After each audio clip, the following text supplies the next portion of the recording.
ఒక ఊర్లో రామయ్య అనే రైతు ఉండేవాడు. అతనికి 3 ఎకరాల పొలం, 2 గేదెలు, 4 కోళ్లు ఉండేవి. కానీ అతనికి పెద్ద కష్టమే.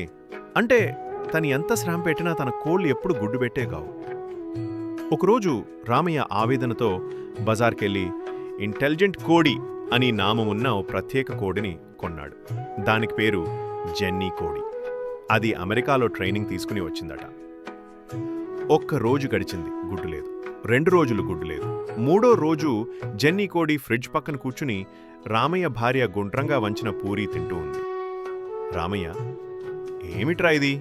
నీవు గుడ్డు పెట్టాల్సింది కానీ పూరీలు తింటున్నావా? జెన్నీ, ఓయ్ బాస్, నేను యాంటీ కోడి కాదు, మోడ్రన్ కోడి. నేను గుడ్డు పెట్టను. కానీ లెట్ సైంటిఫిక్. నేను గూగుల్లో గుడ్డు రేట్ చెక్ చేసి డిసైడ్ చేస్తా. రామయ్య షాక్. అప్పటి నుండి ఆ కోడి రోజుకో సైంటిఫిక్ వాదన చెప్పేదట. ఇవాళ మార్కెట్లో గుడ్డు ధర తక్కువ, నా శ్రమ వృధా. నిన్న పౌల్ట్రీ కోడి మాట్లాడే విధానం నచ్చలేదు, మొరాల్స్ మిస్ అవుతున్నాయి. ఈ వారం ఇంటర్మిటెంట్ ఫాస్టింగ్ చేస్తున్నా.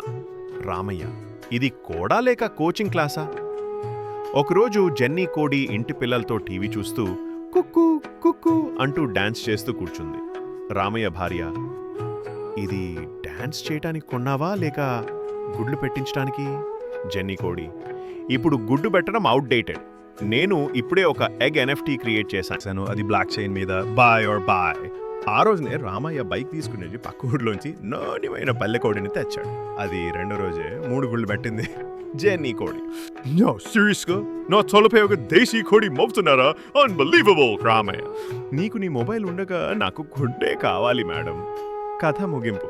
చివరికి జెన్నీ కోడి పోటీగా యూట్యూబ్ ఛానల్ స్టార్ట్ చేసింది, eggless motivation with Jenny hen అనే పేరుతో. కానీ రామయ్య మాత్రం తన పల్లె కోడితో రోజుకి 3 గుళ్ళు పెట్టించుకుంటూ సంతోషంగా ఉన్నాడు.